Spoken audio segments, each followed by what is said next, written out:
Alright, my friends, welcome back to a very, very juicy, not safe for work episode of What to Do When. The real talk before we get into this episode is that this episode is very much an R18 podcast. It is very much not safe for work, and it is definitely not one to play on speaker around your mum. You have been warned. Today, we're diving deep into pleasure, sex toys, shame, and why so many of us still feel weird talking about the things that we actually want and need to feel good.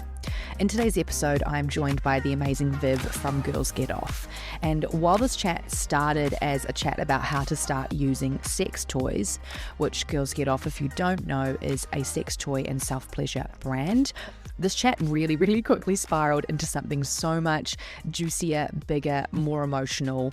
We talk all about sexual shame, the orgasm gap, bedroom communication, solo pleasure, partner play, and the weird guilt that so many of us carry for simply wanting to just feel good in our own bodies. We also go through a rundown of all of the toys that Girls Get Off offer, including butt plugs, how to use them, and so much more. Viv shares some wild, amazing, hilarious stories from the Girls Get Off community, and Viv and I both share a few stories of our own. So if you've ever felt a little bit awkward, a bit curious, or a little bit overdue for some actual satisfaction and pleasure, this episode is for you. Let's get into it, and welcome Viv to the podcast. I am so excited about this podcast. I can't wait. Just the conversation we've had off mic about the things that we might talk about just gets me going so much. I may or may not have been entertaining Viv with my recent dating stories. But I'm going to try. I just can't.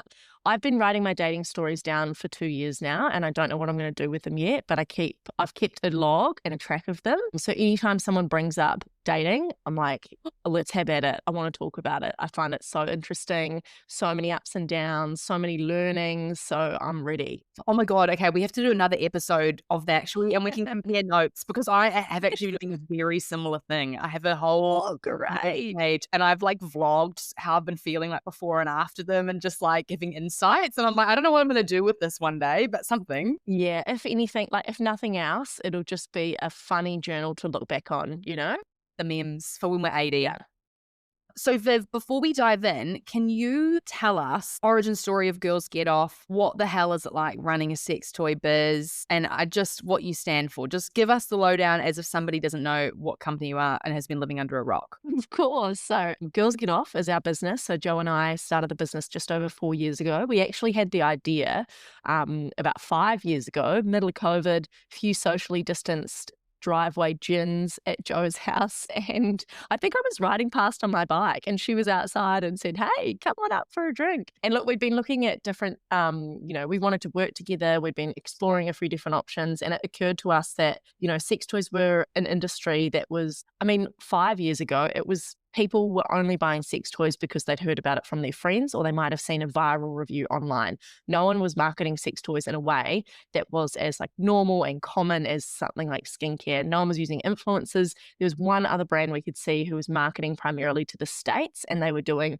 a little bit of what we wanted to do. And so we just saw this opportunity for, a product that at the end of the day, sexual well-being is well-being. It's part of what makes us healthy people. It should be celebrated. There's actually nothing, the more you unpack, say, that some of the stigma and the taboos that we hold around the topic, the more you realize that actually nothing bad comes from talking about pleasure. The world will be a better place when we all feel empowered and confident to explore ourselves, communicate that with others effectively. So I guess at Girls Get Off, we do sell sex toys and accessories, but we're really big on our community and believe that people get more than a sex toy when they're in, when they're one of the GGO girlies. They're part of the community, everything from the Facebook group if they want to ask anonymous questions, through to every Sunday. For the last 4.5 years, we've run Sunday confessions. So people write in what they've been up to over the weekend. And on that note, over 4 years of posting confessions, nothing shocks or surprises Joe and us anymore. But then there was a confession on Sunday, which Joe immediately sent through to me, and she said, you cannot make this up. I said, this is one of the best confessions I've ever seen. Because there was this lady, she said that she had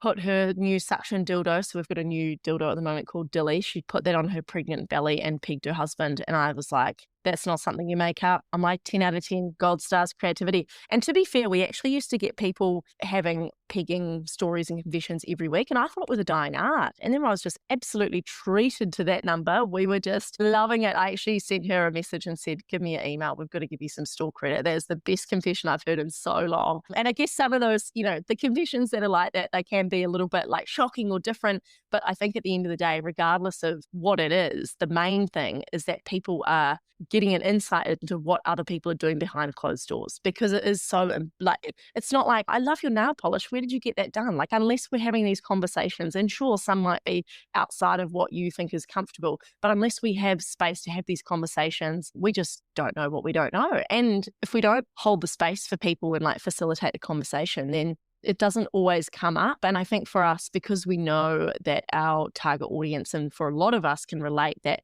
that coming of age, not really, regardless of your life experience and maybe how that's shaped how you feel about sex and masturbation, we try really hard to use a lot of humor in our marketing so that it kind of just shakes away those uncomfortable feelings. So you can share that funny confession with a friend or a partner and it's a bit of a laugh, but then it starts a conversation. So that's really what it is at the end of the day. And that's not a very short spiel, but hopefully that gives people the gist of it. No, that was fucking brilliant. And your marketing is just some of the most entertaining. I remember when I was living in the Mount and you guys went and put vibrators in random people's letterboxes. Yeah.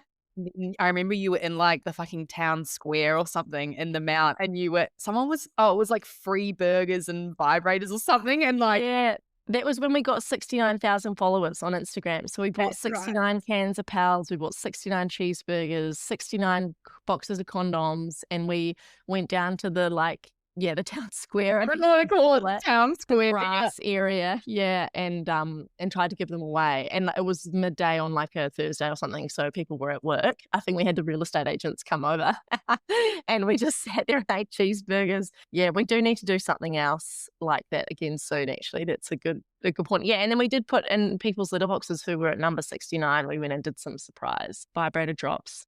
It's so fun. And I honestly, every Sunday, that is one of the highlights of my Sundays, to go and watch the I literally know, I'm like, every Sunday, I'm like, fuck yeah, confessions. Like, because they're out the gate, but they also give me like a little bit like, okay, and you never know what you're going to get, And I think you're so right. Like, over my journey of becoming more sexually liberated, I feel like I froth talking about sex. Like, even like your friends know that I talk about it to random people on the street. Like, it's really just a great topic of conversation. And I love talking about it because we all feel so differently and our bodies are all so different. And we all like such different things. And I feel like I just keep learning more. I feel like it's this never ending source of like newness and learning and entertainment. And God, it keeps things fresh and exciting, doesn't it? Like, you never know what I'm going to say.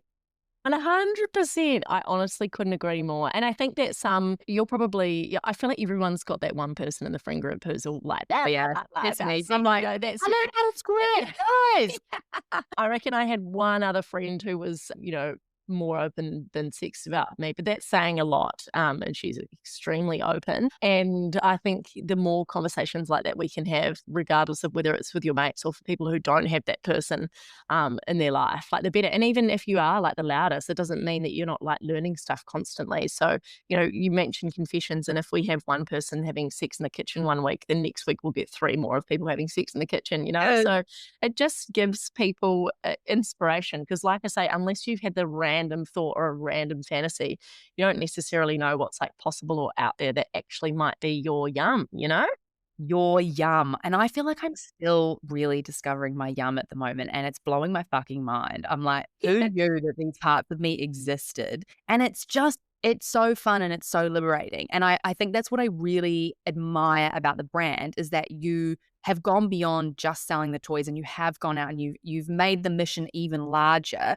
which is just to normalize pleasure and to normalize having these conversations and to be a safe space for people to ask questions or talk about things that, again, we feel like it has to be behind closed doors. And I'm actually listening to the book Becoming Cliterate. Oh, what a good title, eh? What a good title. But it's been a really interesting listen about where like the roots of sexual shame come from. And one of the topics and one of the biggest questions that really did keep coming in that we have to sort of dive into around sort of themes of sexual shame. And again, a huge part of my personal story, like I have always needed like some sort of intense clitoral stimulation, usually a vibrator, to be able to have an orgasm. And such a long time. When I was actually reflecting, I was trying to think, what was my first sex toy? What can I tell Viv about? What can I ask her about? And I was trying to think of what my first sex toy was and what my first experience having an orgasm was. And I feel like I was really lucky and blessed with the partner, the high school sweetheart that I had, because he was just really talented with the old cunnilingus. He did good. He did great work for two virgins who had no idea what the fuck they were doing. Wow, amazing. It was the only way I could reach orgasm. And as time went on, I realized that not everyone's good at that. And I remember being real, and not everyone will do it. And like they What do you mean? You don't know what you don't know. Exactly. Yeah. Exactly. And I was like, I feel like I started off with so high being like, yeah, I'm going to have an orgasm every time. Like, of course. And like after that, I was like so disappointed.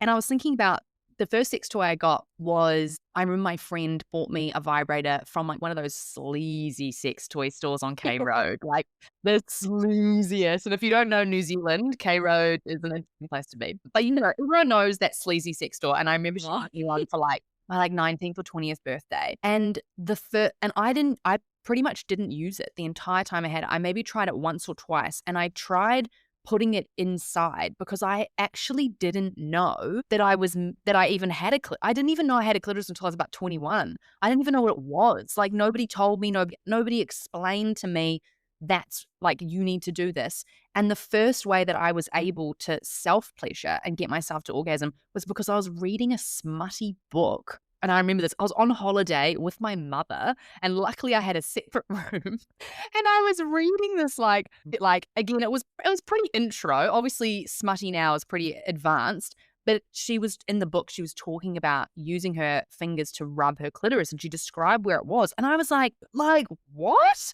And I had no idea. And then I realized I have a clitoris, and this is So really... you never put two and two together from the eating out. No, I never did. Not until years later. And again, it spoke to this just extreme lack of, like, I hadn't looked down there. I hadn't even gotten familiar with it. I hadn't even touched myself down there. I had let some other people, but I had never gone down there because I felt this massive sense of shame about masturbation. And I felt like that was the worst, most disgusting, awful thing I could do. And as time went on, obviously, I started to realize I really fucking enjoy this.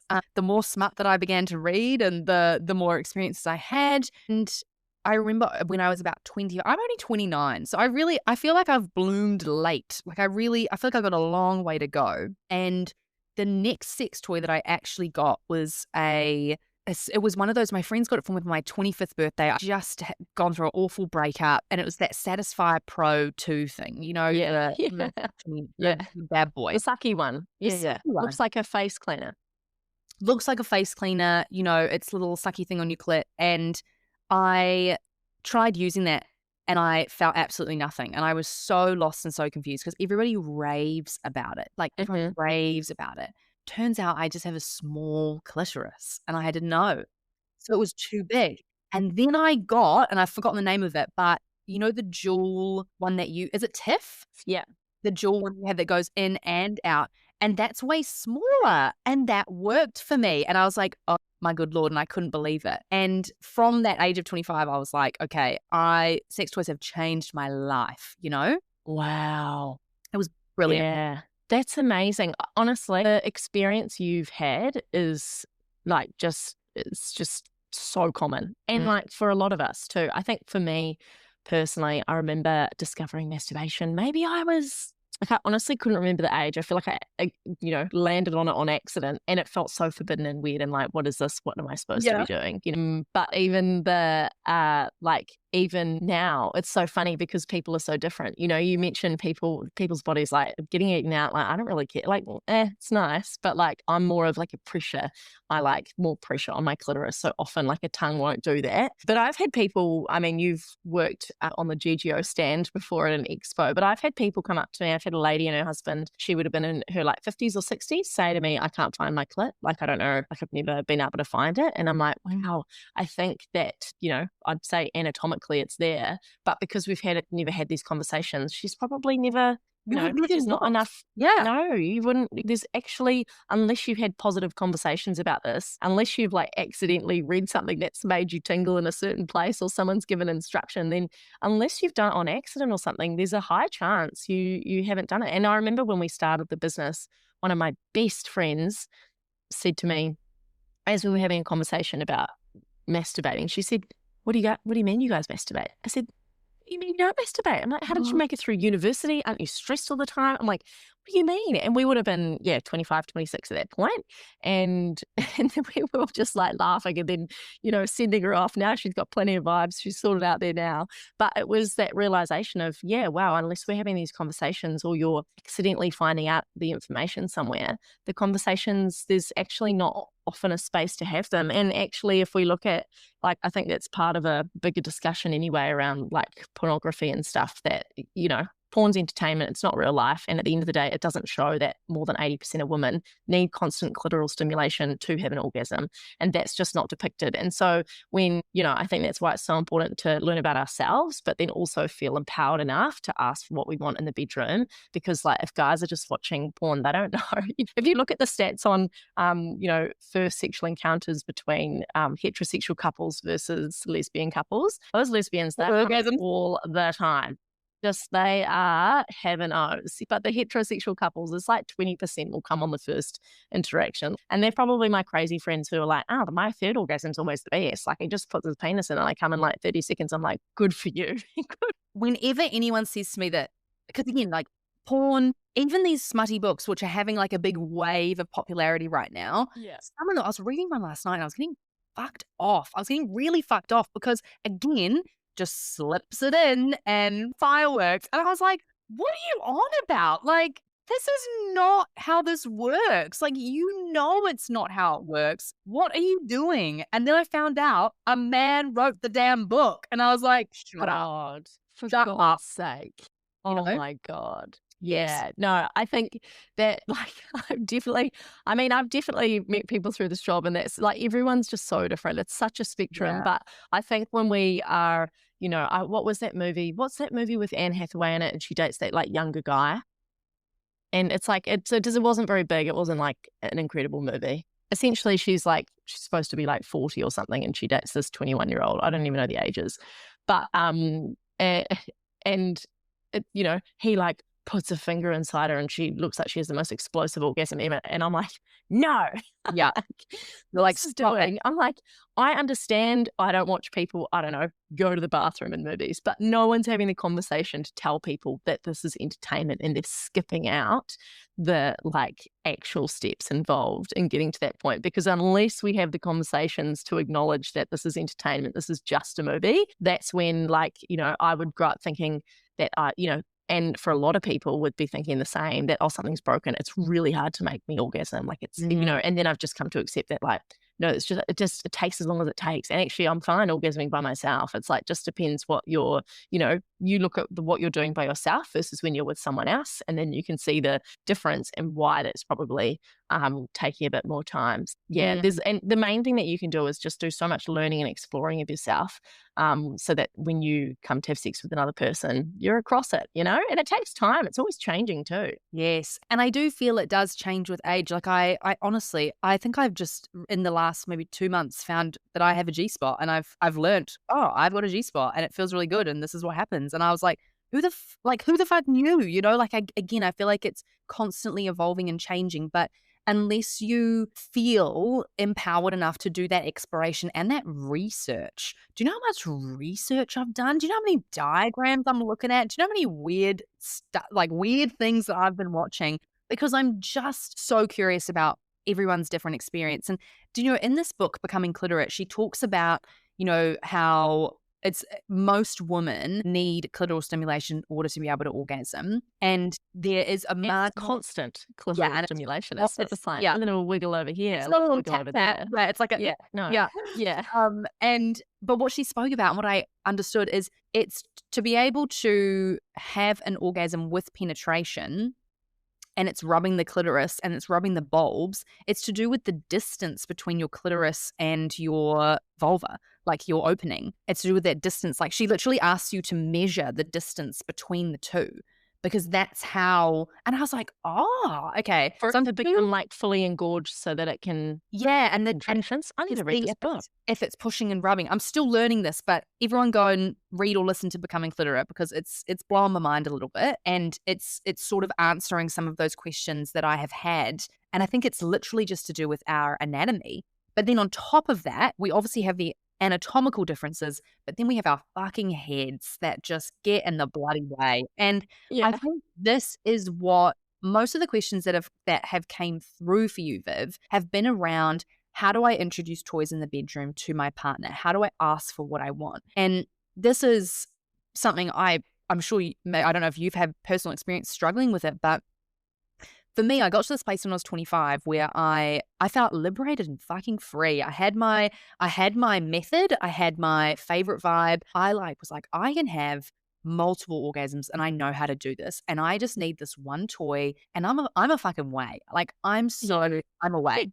And I had been in a couple of long-term relationships, and then I went through this breakup at 25, found my fave vibe, figured it all out. And then I went into this next relationship, and this person, although they said to me, you know, I was like empowered. I went and being like, yeah, let's bring the vibe in. Like, this is exactly what I'd like. This is how I like to orgasm. This is what I need. I went in so confident and so empowered. And it was I remember just being so disheartened and ashamed, and it set me back so much because again, I've had this probably maybe three more times now where their ego just cannot take it. And they are upset. Oh my God, talk me through that. That's so fascinating. And they've literally said to me, like, I think they said the words to me, I think you've become over-reliant on your vibrator and now you've desensitized yourself, and basically insinuated something's wrong with you. And I felt this I felt like he was almost saying to me, like, you're a little like slut who's been masturbating too much, and now you've fucked your clitoris and you can't have orgasms like together as a partner. And I was it ruined me. This is like in the bedroom when you'd been using a toy together, or was it before you had? Oh, wow. Yeah. And like, wow. He had come from he basically come from the experience where, he thought he stuck it in and a woman had an orgasm. Yeah. And she's probably faking it. Or she's with one of our friends who just, like the dough. I'm sorry. I think this has to be fake. Like, I'm sorry, and I think it's like 90%, more than 90% of women have faked an orgasm. So if I remember talking to a guy and he said, I've slept with like 40 girls, they've all orgasm. We've got some harsh news for you. I faked them for fucking years. Like I faked so long. And I had finally gotten to that stage at 25, found my method, my way, my madness. I was like, I am so empowered. I know my own body.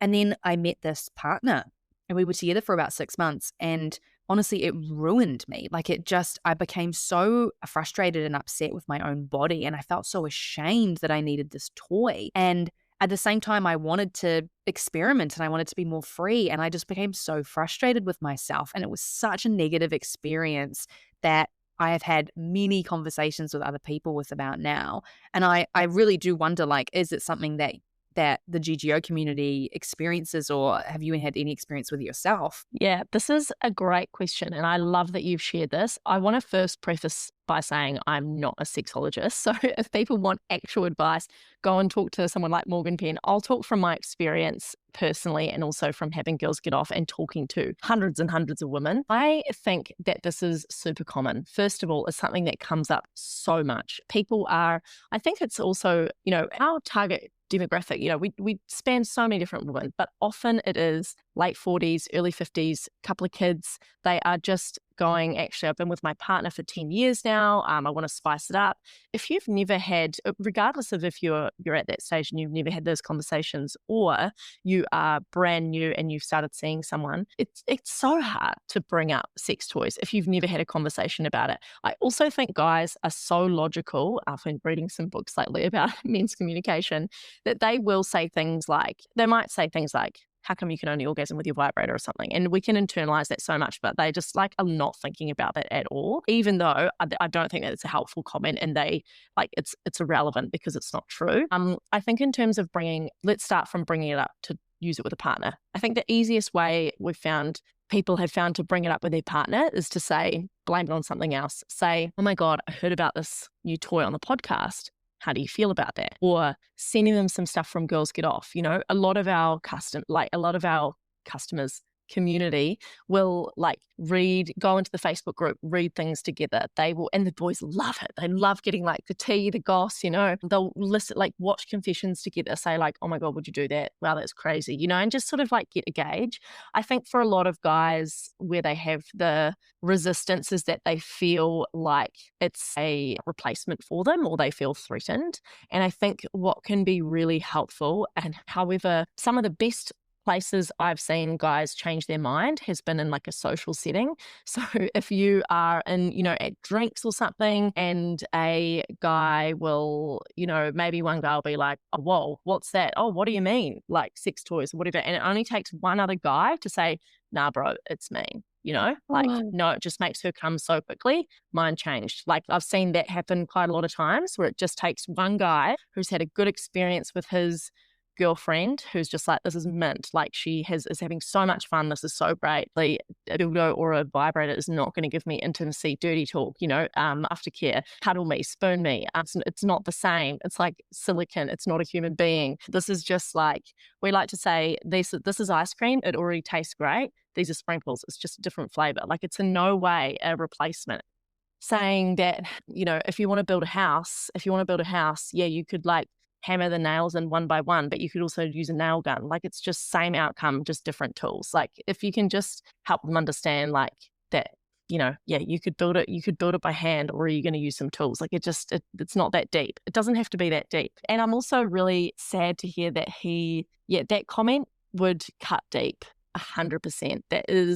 That would just, I can see why it would have sent you off into a bit of a spiral. I think for the people who are wondering, oh my God, is my vibrator going to desensitize me? I can hand on heart say it's not. If you put your finger on your arm, after a while you won't feel it anymore. That's just like how our bodies work. So if you're finding that if you're using a vibrator and then over time during the session you're becoming a bit desensitized, that's just like how your body reacts to normal things. I think if you are masturbating in the same way every time, like I do all the time, I'm guilty of that, or having sex in the same way all the time, that is going to get to a point where that, you know, it's good to spice it up, or your like neural pathways are going to be like, that's just how you orgasm all the time. So just like anything, it's important to, if you want to, you know, I went through a phase where I would always be having to like clench my legs slightly as I was like lying down to orgasm, but coming like, so if then I tried to do more orgasming on my front, or like standing up, that's quite different, or on my knees, like all these different positions, because when you're masturbating, you find that you're just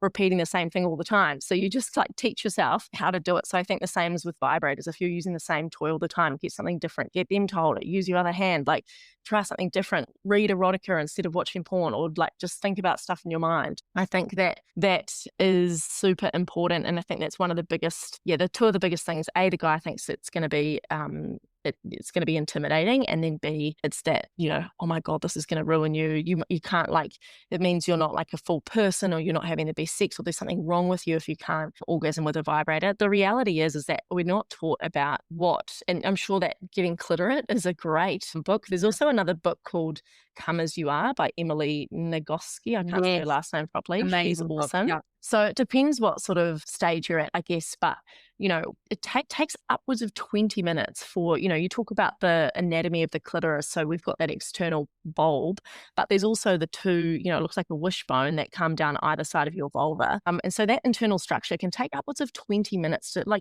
30, 40 minutes to become fully engorged so we can actually feel all the things. So on top of that, it's there's a high chance that you're not even warming yourself up enough before you actually have penetrative sex. And that can then lead to you being this isn't, we've had sex, we finished, and now I kind of feel ready, or, Yes. or just not, or you need a vibrator to really accelerate that process, which is great. But then that can be another reason why you feel like you're relying on your vibrator. It's you can get there. That can just be a way to speed things up. So there's so many things that come into it. But any comments that shame or aren't helpful, that's all they are. They're just not helpful. And it's actually not a reflection on you at all. It's not a reflection on them. I think personally, people probably find out that I sell sex toys before we have sex now. So I've never had that. I've never had that experience. I think that's probably a given. I think if anything, sometimes they probably feel a little bit. Well, I know because I had the last guy was like, "You are a bit intimidating. You're quite forward." I was like, "I think that's just my personality." I know. I honestly, this is what I wanted to dish with you about. I'm my question is, what the hell is Viv's sex life like? What is it like dating? I imagine the intimidation factor would be big, but you have this big, beautiful, forward, open personality type as well, But tell us, what is it like? Well, first, thank you. I mean, I've never used the word intimidated, and I've never believed it until this last guy said we were lying in bed. He's like, "I do find you a little bit intimidating." And I just laughed and I'm like, "Why? It's so fun." I don't know if that's the sex toy thing. It probably is. I mean, I guess that, dating for me and dating for me is just the same as anyone else. I mean, I don't tell anyone on the apps. I don't have sex toy founder or on my picture of you in one of those outfits that looks like a clitoris. Yeah, whack that up there. But I think that there must be an element of curiosity or initial freak out if they've never had much experience with that before. Only because other people, guys have asked me, do guys find it intimidating when they date you? And I'm like, well, no one said it to my face, but the fact you're asking me that question would suggest that maybe sometimes. But in that same breath, the right ones don't. The right ones love it. So that's probably my pre-vetting stage. I think also I'm very open-minded for sure. But I also think the whole point of doing what we're doing is to make it normal. So there's nothing, I mean, at the end of the day, I just don't think that there's anything, like I said, I'm just so open-minded, and I don't think that anyone's kinks or fantasies too much or too little. I mean, unless there's a misalignment, perfect example, the last guy was saying had turns out, of course he decides he wants to, I was like, oh, that's great. He wants to discover this with me. He had a really big hot wife kink, which is when they find it really attractive if their partner sleeps with other people. And so we just sort of started seeing each other, and I'd been like, yeah, that's cool.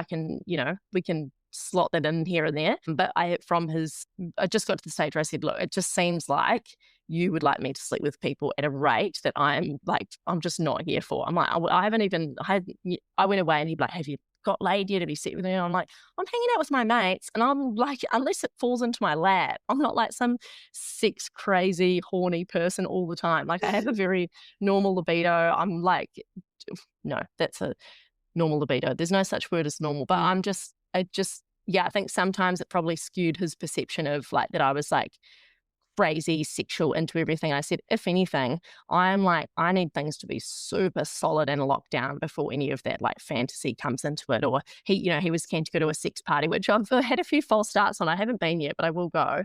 But again, I said to him, the comms has been, at the time, had been a bit up and down. And I was like, if I'm going to do that with someone, I've got to be solid, connected, secure, safe, all of those things, all of those boxes have to be ticked before I can go further. I think the safer you feel, the naughtier you get, right? So I have to feel that's locked down before any of that can take place. I'm open-minded to it. That's cool, because I just, appreciate everyone for who they are. But if that doesn't match up, then So I think dating for me, I mean, I think every time I go on a date with someone, I learn something new. That's what I like to think. And I think there's, I think I've really gone into dating recently with like a really positive mindset. Just every time I go on a date, I just think I'm just excited to meet this new person, because otherwise, if you think too deeply about it, or, you get bashed Right.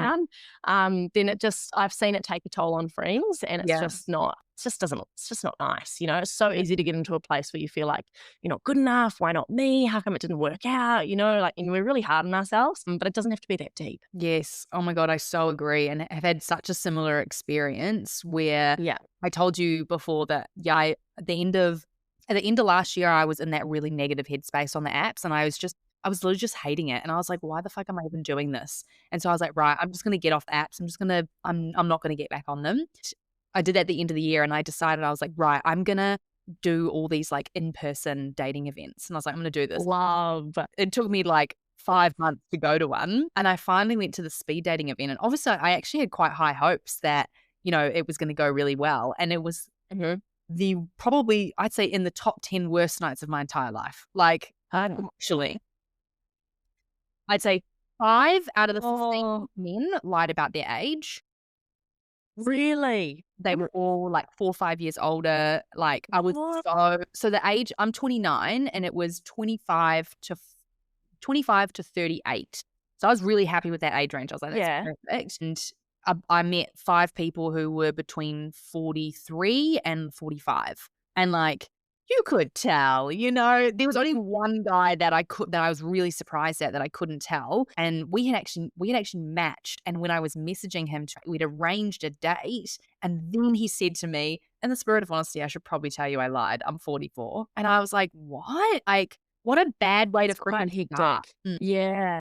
I know. I almost had, like, wanted to, like, message the company and be like, "What are you doing about this?" Like, Yeah, mate, you're gonna have to check some IDs or something. Yeah. yeah, It's like, wild. it's really weird. But yeah, honestly, me and my friend got in the car after we finished the speed dating event, and we screamed at each other. We were like, "What the fuck was that?"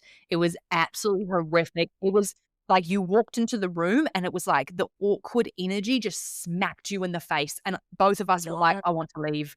It was so, just all this anxious, weird, awkward energy, and, like, it was, some of it was, it was just an experience. It was an experience, to say the least. But Viv, what it did for me is I literally went home that night, and I went, "Right, I'm getting back on those apps. I gotta figure Yeah, this nice. out." I was like, "I'm Yeah. not doing that ever again." And I Yeah. went in with this, like, super positive mindset only about maybe 6 weeks, 2 months ago, and I don't know what happened, but this positive mindset of it literally just flipped, and honestly, I was bombarded with these, like, amazing men, and Right. I was going on so many dates. I was having such, like, I felt like I was on Sex and the City. I was being wined and dined, and I was like, "This is more like it. Like, this is what it's about?" And I do think it was down to that sort of positivity. But to loop this back to what we're actually talking about, but something that, again, we've been speaking a lot about sexual shame, and I feel like GGO is really supporting pleasure and reducing the amount of stigma around pleasure. And again, I was saying to you before we hit record, like, I feel like I've come a long way in my owning of my sexuality and, like, claiming pleasure. I feel so much better than I did. And I think of myself as a reasonably liberated person. Starting up dating again at 29, like, obviously I'm going into it with a more serious kind of view. And I Yeah. don't I've been so surprised at how much sexual shame is still lingering inside my freaking head. And I just want to normalize it for everyone. Like, I literally had, and I really hope he never fucking listens to this ever, but the story must be told. And I went on this, a month or so ago, I went on this date with this, but a bit of a nature guy, a bit of an outdoorsman, if you will, Mhm. and we went up to this lookout. And so normally with dating at this age, like, I'm like, no, I have to wait to sleep with people. I'm like, got to take it slow. And, sure that, you got to, if that's what you want to do, that's what you want to do. But I didn't realize really why I was actually had that attitude of, like, I need to wait to sleep with people. Honestly, I Yeah. was slut shaming myself, really. Yeah. But I went on this great day, and we went took me up to this lookout. We had a beer, we were watching the sunset, getting on, like, a house on fire, like, super good 10 out of 10 date. Like, it's vibing, like, having a lot of fun. Like, it's going really fucking well. Like we spend hours up there, like, and we're just talking, nothing physical has happened. And then we have a kiss. And the kiss goes like from 0 to 100 very, very quickly. Love. You only get a limited amount of those kisses and experiences in your lifetime. I've only had a couple, where it's just like, holy crap, it is fucking on, And I was like, oh my God, no, wait, we need to slow down, because and in my head, there was this narrative like, don't go too far. Oh my God, what will people think of you? Blah, blah, blah. And anyway, we ended up walking back down. So we've been hanging out for a few hours at this point. We ended up going back down. And again, a bit of an outdoorsman. And he's got this, and he comes and he's like, oh, come and see like my car and let me show you my rooftop tent. And I'm like just blasé ass. And I'm like, yeah. And he's like showing me this tent. He's like, I only got it recently. And he puts up the tent in this car park. And like a fucking idiot, I get inside the tent. I climb in. And I'm like, and he fucking pounces on me, like absolutely pounces. And Viv, it was so fucking hot. It was like he was whispering filth in my ear. And there was just all this chemistry. And I just couldn't, I was so like, what the fuck is happening? I was so overwhelmed. And I kept like trying to slow it down because I was like, oh my God, can't sleep with someone on the first date. I'll be such a slut if I do. Yeah. And I was like, oh my God, slowing down. Meanwhile, I am literally like, has this man walked out of one of my smutty romance novels? Like it genuinely felt that way. But he literally, every time I would kind of like surrender to it, he'd be like, good girl. And I was like, damn, oh, yeah, I like that. That's great. I like that. I like that a lot. And I was just like, what the fuck? Like, where's this person come from? And it was so intense. And okay, I'm going to say this part, but I have to actually, I don't even know if I'm good about to leave it in because my palms are already sweating, but I feel like I need to liberate. I need to do this for everyone. Okay, I can't believe I did this, but something took over me and I literally said to him, like, I was saying, no, we can't have sex. Yeah. And I literally said to him, I made him this deal. I was like, and I still can't, this is so embarrassing. I was like, you can have 10 seconds. You can. Oh my God, stop. And I literally, it went in for maybe 2 seconds and I was like, oh my God, no. Oh my God, no. And I gapped and I was like, I need to leave. Oh my God. And I walked away and I was almost like ashamed of myself for what I did. And I remember telling my friend about it. And I remember being like, oh my God, like I'm so embarrassed. Like I can't believe I did that on the first date. And then I've been looking back at it and I'm like, Kathleen, that was like one of the sexiest nights ever. Like that was so fucking hot. Like you were so into it. This is like fantasy intensity, Yeah. You missed out, babe. Like you missed out. And like he even was, talking to me about like vibrators and what I would need to orgasm. And he's like, oh my God, like normally, like I wish I would have had a vibrator with me. And I was like, yes. So have you seen him again? What's the latest? Tent man. I have seen him a few more times and it's been a ride. It's been a ride. And I've been really enjoying myself. And I walked away from that first fucking night with a fucking hickey on my neck. And I didn't, it was the most embarrassing thing about, go out the next day and don't even realize I have it. Like, it was just such a disaster. And it really just forced me to look at myself and reflect on where is this sort of sexual shame coming from? Where is this inability to trust that I am keen and that I want to do things? Because I was so scared and paranoid about what other people would think of me that it overrode, what I actually wanted to do in the moment, and obviously there's a difference between feeling not ready to be intimate with someone versus feeling ready for it. And in that moment, I was ready, I was keen, I was so into it, but I was holding myself back because I felt like I had to, and I had to abide by these rules that I was approaching dating with. And Viv, I know that you have been dating, and I'm really curious to hear your thoughts and your approaches on timelines for intimacy, dating rules, all of the above. What's your thoughts and experiences? So I find dating as a whole really fascinating because, and you know what, I compare it to business. So if something goes wrong in business or it doesn't work out, I go, all right, what do I need to do to change that so it doesn't happen next time? Or, it didn't work out with that guy. What do I need to do differently this time? And it took me to a while to realize you can't use that like solutions focused brain, like you can always try and be a better person, sure, but there's no rule book for me anyway. I've decided there's no rule book in terms of when to sleep with people, how to act. I'm like, if they like you, they like you. I try really hard now not to unpack their text messages or the things that they say to me. I like to try and then base it off what are their actions telling me? What are their actions telling me? And actually, what do I want? So what do I want? I need to communicate that from the get-go. And I think that, in terms of sleeping with people on the first date, I'm like, humans are so messy. We're all so different. You can't say that. If that's your truth, great. That's your truth. That's your boundary. For me, I am just like, whatever it feels like. Normally, first date wise, I'll go like for coffee with someone. My friend's like, you've stopped doing that. It's not very sexy. I'm like, yeah, but then I just, the first coffee date I went on, I'm like, I don't have to put any effort in because I'm at work. Yeah. So I can meet them in a weekday. And then, pretty quick if you are into someone or not. But I think lately I've been going for like wines, like just a wine or two, which has been fun. Nexier, yeah.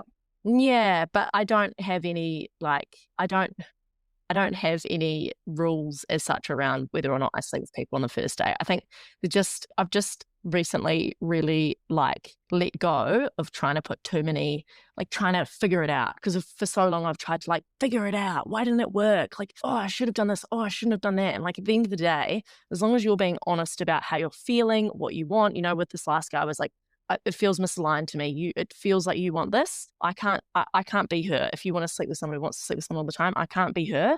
I can do this. I was like, and he's like, yeah, it doesn't feel aligned. I'm like, great. I think the only times I've been really upset in the past with say situationships have been where I haven't been fully honest about what I want. And therefore it's like created resentment, situationships. All of a sudden you get down the path, you're like, what am I doing? And it's like a weird dynamic. So for me now it's just about being like, well, I am me, take it or leave it. Hey, look, I'm still always looking to improve, or like, I'm reading Men Are From Mars, Women Are From Venus, very old school. Oh God, you actually generalizations, but I was just like fascinated to understand more about like how guys communicate versus I went to like a storytelling workshop. They were saying logic versus we're very emotion driven. So I was like fascinated to learn more about that. So I'm always trying to be better, but in terms of like rules and like what you should do, what you shouldn't do, I don't think you can ever, I used to message my friends and be like, oh, what shall I say? Blah, blah, blah. And now I'm like, you're never going to say the wrong thing to the right person. Like there's not one like random wrong word or the way I say something like, yeah, okay, I do say some rogue things sometimes. But if I'm just like honest, if I'm scared about how something's going to come across and I just voice memo it instead or say like, this is coming from a place of kindness or, just be really honest and upfront and tell them at the start, I'd rather have all my cards on the table. Then yeah, that's been my new strategy. So I'm all for like if you want to sit with on the first date, just do it. I don't care. And then other friends will tell me, no, you can't do that. And I'm like, well, I'm just like, that's not what I think for me, but it's different for everyone. Yeah. Yeah, I resonate with that. And I'm the same too in terms of like the strategy, like trying to work everything out and make it perfect. And so I did go into this dating, like these dating experiences in the last couple months with these set of rules in my head. And I just didn't realize that they're fucking driven from like the patriarchy and from shame about pleasure. And I'm like, what? Like I almost was pissed off with myself, and I think it's something that I'm working really hard to unlearn at the moment. And I know that so many people are. And I think like the more that we tell these stories, and it's funny because a lot of us would never judge someone else, but we judge ourselves so harshly, and we don't realize that that's what's happening. But I really like that theme of throwing out the rule book and not going into it with set rules and just being open and honest. Again, like I think it's so smart and important to do that. Only thing that I mean, there's also, this is making me laugh because there are some things where I like put effort into. So for example, I literally do not give a fuck about what I look like when I go out. Like it's only like a year into living in Sydney, I thought, God, I've really got to stop wearing hoodies to the office with no makeup. Like me wearing makeup is a new thing. And knowing the stats of like how much guys put emphasis on first appearance. Now I'm like, okay, fine. I'm like, it's a lead generator, So now I like lead generator. Like that. I'm like, it's a lead generator. Just do it. Like play the game, because in the same way I would like a guy to put effort into, I don't know, organize a date or take me out or put effort in. I'm like, that's another form of effort. So there are certain things where I go, okay, I can do that. I can come to the party. It's a two-way street. If I want someone to put effort in different ways, then like, all right, I'll give this a go instead of just like roaming around, in in my You're pants yeah. constantly, literally. But my housemate is a very homosexual man, and he just like absolutely dies. This is actually his jumper. He gave it to me. I was actually looking at it earlier going, I really like it. Yeah, I wear his clothes all the time. We had to swap rooms because he had dirty pairs of pants. But that's definitely, I've taken on a lot of information. I think Scott Galloway has really good commentary about dating in this topic. And so there has been things I've taken from it, being like, okay, all right, this is a lead generator. That's like, I can play that game, So there's been some things, but in terms of like doing what I want or who I am as a person or different rules, I'm like, at the end of the day, you can't control what another human thinks. Like there can be 1,000 things going on. And it was just coming for me from a place of, try to like, find solutions, get to the next thing, overcome obstacles in my head for business. But you're not talking about like, it's a different person every time. So it's just so different, So true. Well, okay. I feel like we could have done a whole episode on dating, but we need to go back to why we're really here. Yeah, anytime. I'm sure the listeners are enjoying it. But I do want to ask, what is your favorite toy that has been a little bit more unexpected? Because I feel like you get to do this experience of almost like research and development. Like, are you testing the toy yourself? Are you figuring it out? Like, what a dream job, first of all, right? Is there something that has like almost surprised you that you've learned that you like? Or I'm getting at the point of like, what should everyone try that we don't try, the best thing I ever did for myself, and I'm slightly off topic, toys, yes, amazing. I think you should have a full collection. I think it's great for, like, I've got so many toys at home, but I love being like, let's do something new on this Saturday afternoon, and using one like weird looking one with a tongue, which we're never going to sell at Girls Get Off because it's too intimidating. But like Licks or whatever, I just like watch TV and put that on, I'm like, this is a nice little experience. So I think first of all, the most probably unexpected thing is that while Missy, our suction toy, is a bestseller, I actually, even though I end up being the toy tester for a lot of these, which is stressful Missy is actually not my favorite toy. So while it's a lot of other people's favorite toys, I prefer I like Dee Dee, the like thrusting rabbit one, or I quite like the suction dildo. I'll often use Dee Dee with I'd use it with a thrusting on, but I prefer like pressure on my clit. So I find like even if I'm like lying on my belly, putting pressure on, or I think the unexpected things have been that probably surprises people because we probably sell 5 times of Missy's than we do anything else. I think the product that I would have never bought for myself, but I love is the Freak Sheet, so the waterproof blanket. Yeah, I'll have to send you one. So I just would, we created the product because everyone was like, we need a Freak Sheet. And once we created it, honestly, my housemate and I, it's so funny. We would never go back. I remember I'd been like, this is just, even just little wet spots. Like even if you're not a huge squirter, which I'm not all the time, I can on occasion, but even if it's just sweat in summer, it's little wet spots. It's just the peace of mind as you talk about the brain of being like, doesn't matter what happens here. I'm just going to roll it up and put it in the washing machine. And then my other favorite is definitely our sex pillow. Like that is just the bumpy cuddles thing. The bumpy cuddles pillow. Can you describe what that looks like to anyone who is listening?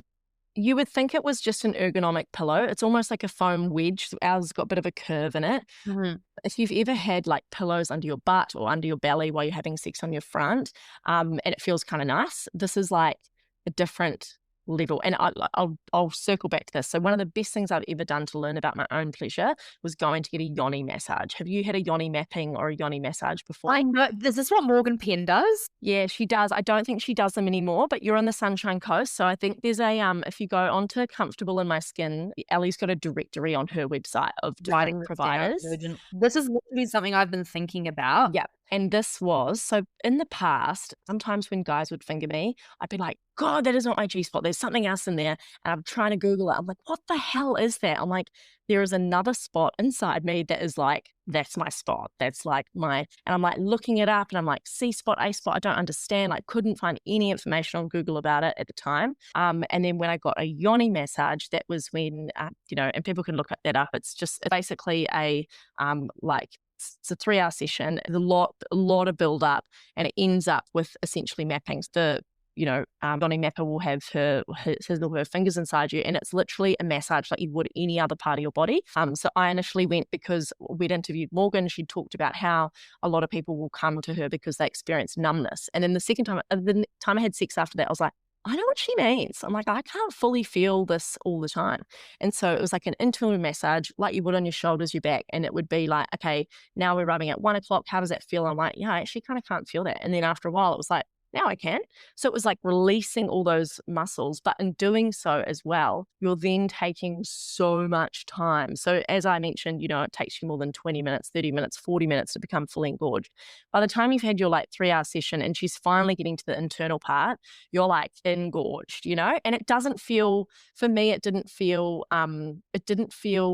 weird or sexual. It felt really safe. It felt really informative. I didn't feel in my head because I'd fully relaxed by the stage. And honestly, then I found out that spot I'd been, thinking about was called an A spot. And that is like my fave. And so I've got to be really warmed up to feel that. But also that Bumpy Cuddles pillow is like, that is just me on my front, my Bumpy Cuddles pillow. Oh my God, that is just like, just my anatomy must just agree with that like nothing else because it's the best for me. That is Yeah. wild. And I think, again, like you said, probably the best thing you could possibly do for your pleasure is to understand your own body and your anatomy.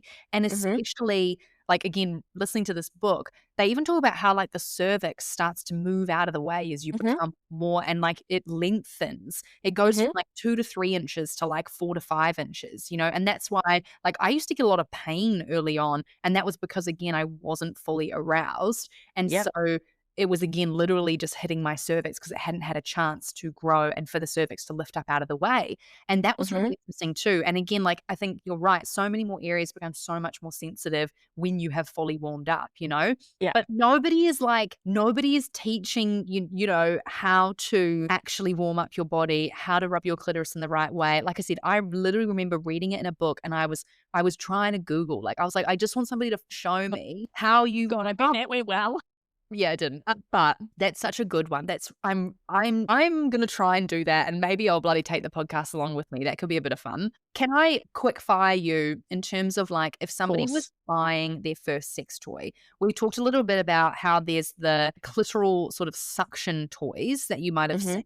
And then there's, obviously, we've got like a vibrator. Then we've got sort of something that goes more internal. Because I'm the same with the clitoral suction toys. I don't really dig them that much. Like, I actually just need a vibrator straight on the clitoris. Like, I need a lot of stimulation there. But can you run us through, if somebody's like going, what the frick? I have no idea what you're even talking about. Can you explain the differences to us? Yeah, of course. Well, I mean, first of all, like, unless you start experimenting with vibrators, you're not going to know what you like. So Missy is often the crowd favorite. I think just the way that, so a normal vibrator that you're talking about will go zzz, but a Missy vibrator. God, wait, let me go and yeah, go and get them, and then you can understand what they sound like.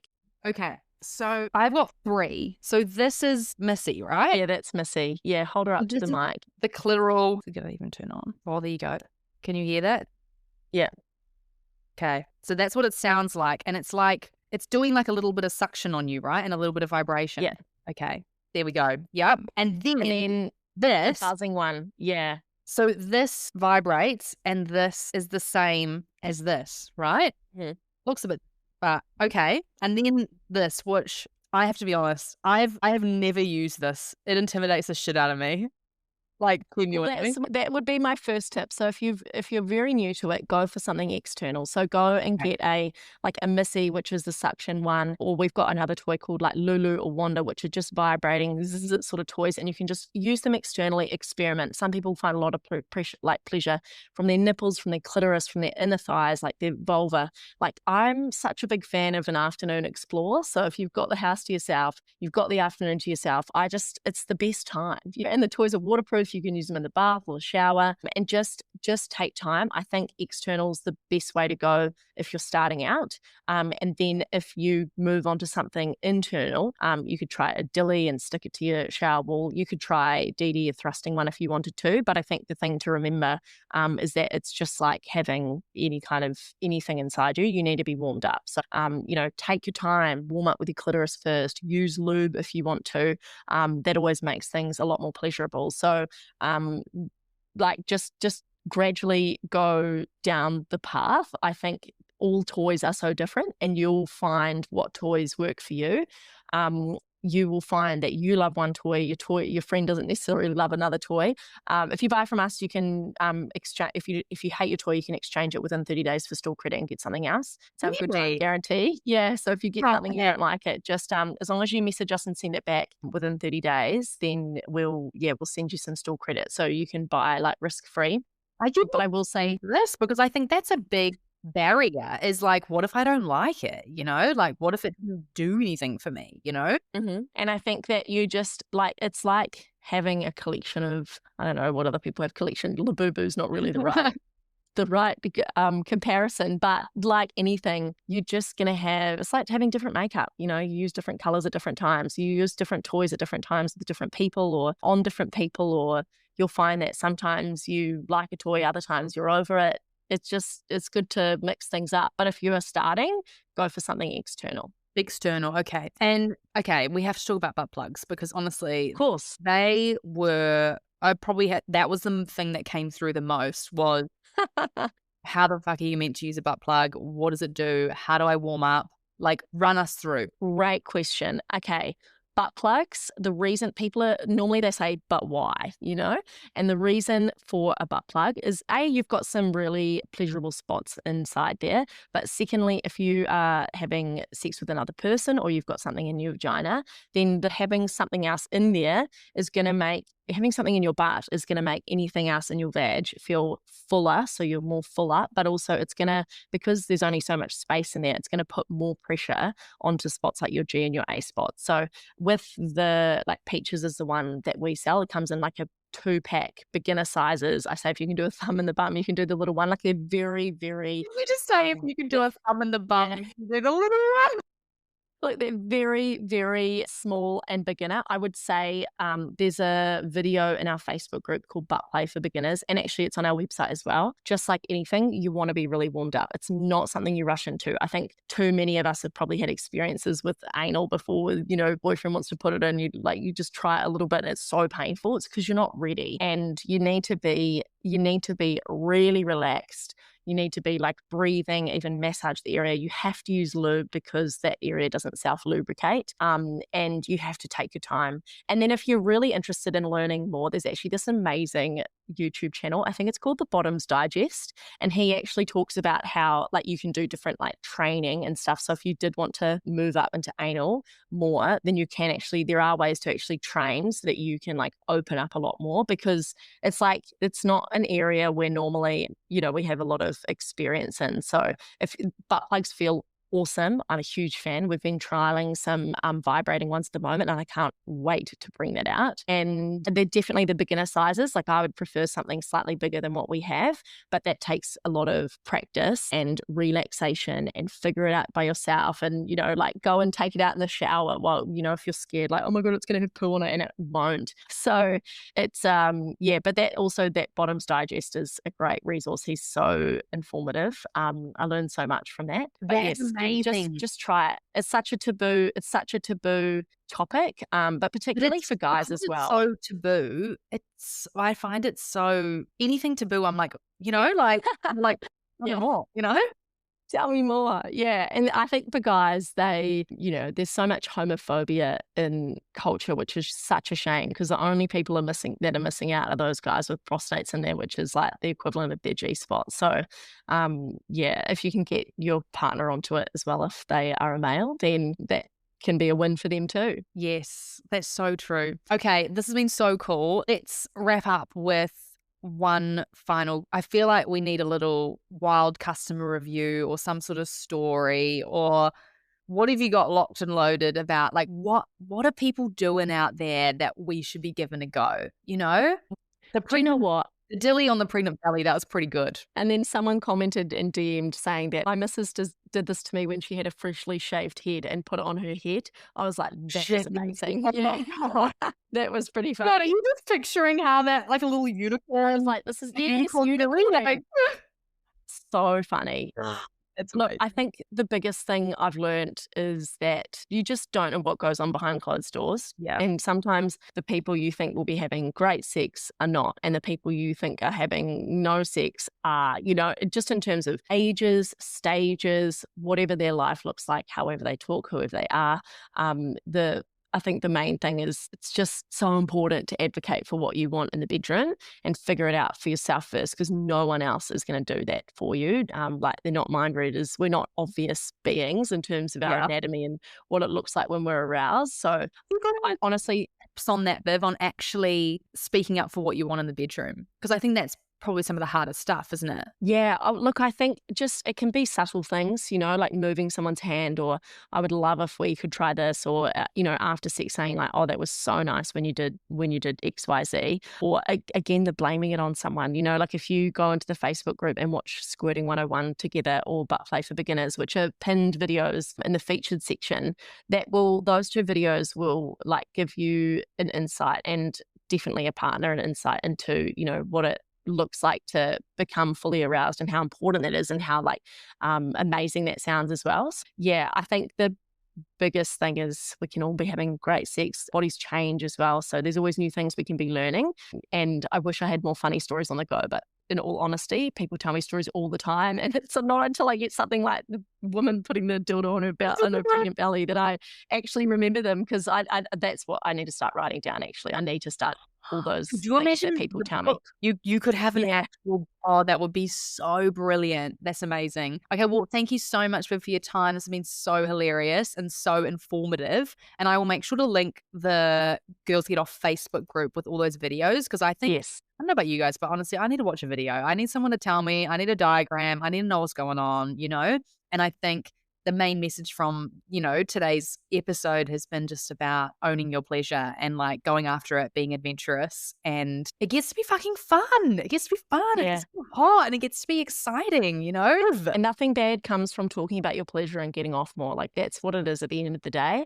It's only because of the different, parts of society that have, been a bit backwards for so long. It's completely fine and okay. And you should do more of it. Do more of it. Pleasure more. All right. I hope you enjoyed that amazing episode with Viv. That was so freaking fun, and honestly a little bit vulnerable for me to share so intimately and deeply, but I know that it's important to do, and I hope that you learned some amazing things from it. I hope that you share it with a friend, and I'm going to put all of the links in the show notes to the books that we mentioned and the resources that Viv mentioned as well. There was quite a few things that we mentioned throughout the episode, so they're all going to be linked in the show notes, as well as joining the Girls Get Off community. If you don't already follow Girls Get Off on Instagram, please go and follow them. Please look out for their Sunday confessions. They are so entertaining and a great activity to do with your partner every Sunday to get some ideas to spice things up in the bedroom, or just to have a little giggle. But anyway, thank you for listening, and I'll see you in the next episode.